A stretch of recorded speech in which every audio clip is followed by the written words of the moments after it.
Assalamualaikum warahmatullahi wabarakatuh. Perkenalkan, nama saya Gilang Habib Siswangi. Saya berasal dari Gugus L. Di sini saya akan menjelaskan ulang mengenai materi yang diberikan pada saat acara LDKM pada minggu lalu. Yang pertama, saya akan membahas tentang Isma Farsi.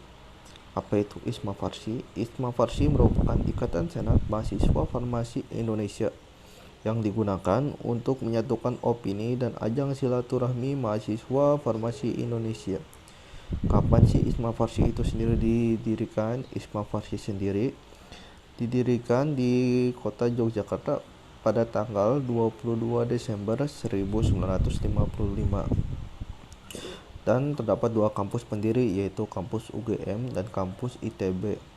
Struktur organisasi Isma Farsi itu dikepalai oleh Sekretaris Jenderal dan bahan pengawas merupakan satu koordinasi, yaitu mereka sejajar tetapi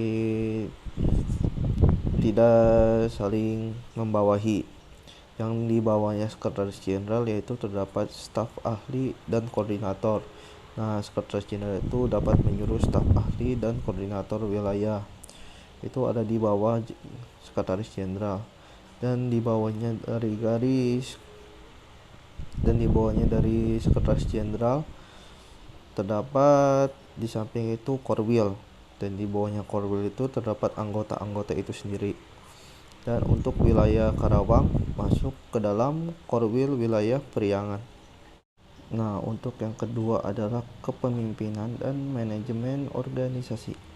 Kepemimpinan merupakan suatu kekuatan yang memegang peranan penting dalam keberhasilan organisasi manapun. Logikanya, tanpa kehadiran kepemimpinan yang efektif, organisasi dimanapun akan mengalami kesulitan untuk bekerja secara efisien, yang dimana dalam kepemimpinan terdapat seorang pemimpin yang akan menghandle jalannya kepemimpinan tersebut.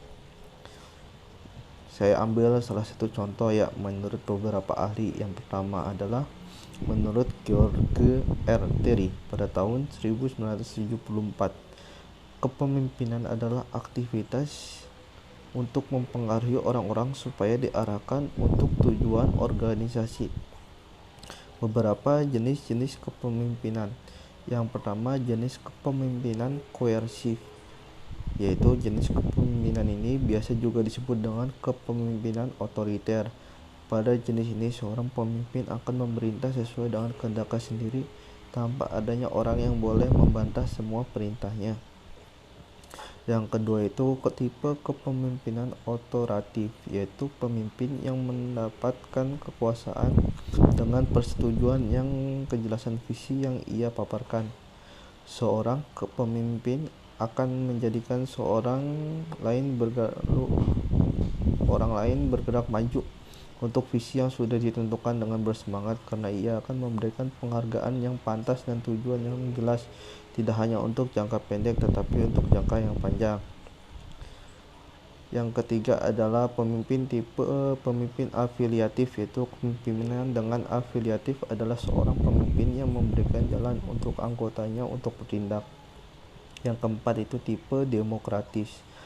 Kepemimpinan ini mengedepankan pendapat dari anggota untuk mengambil keputusan hingga setiap salah diselesaikan dengan cara musyawarah dan mufakat.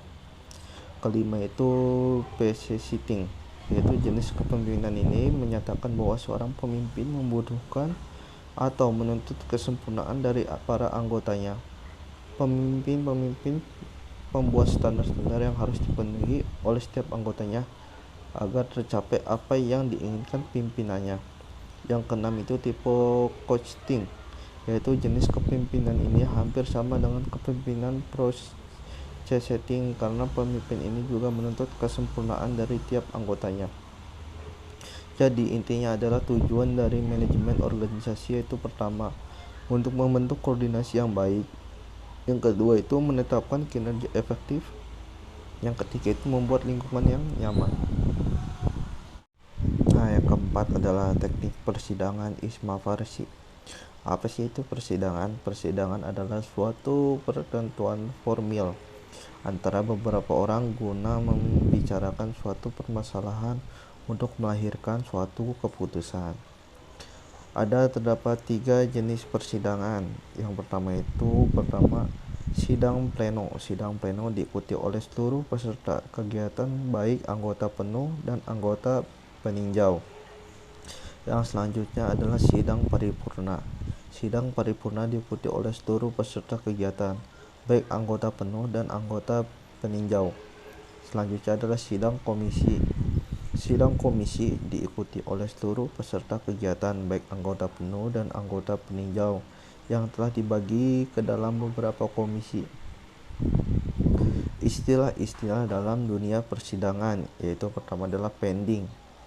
Pending adalah memberhentikan sidang sementara dengan menentukan alokasi waktu tanpa harus meninggalkan ruang kecuali dengan perizinan presidium sidang. Maksimal pending yaitu 3 kali 5 menit. Yang kedua adalah skorsing.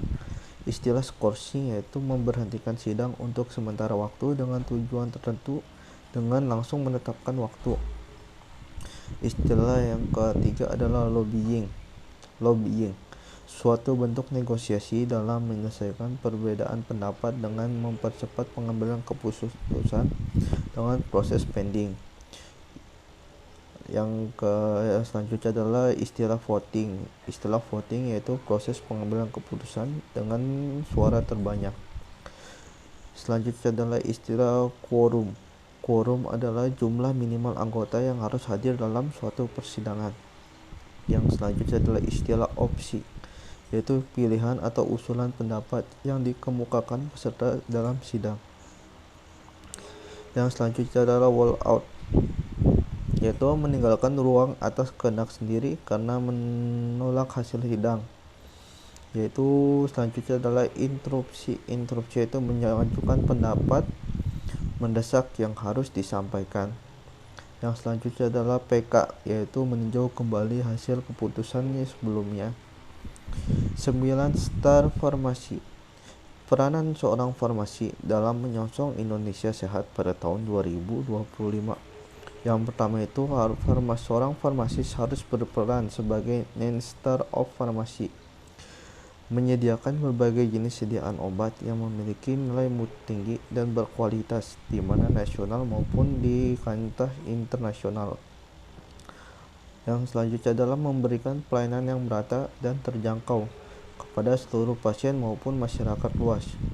Yang selanjutnya adalah menjadi seorang narasumber yang aktif dalam memberikan pelayanan berupa informasi dan tindakan.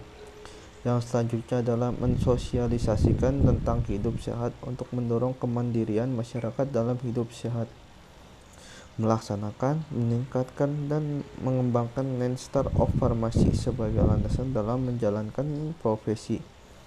Selanjutnya adalah menemukan solusi untuk melewati ancaman-ancaman dan tantangan tentang kefarmasian seperti MEA.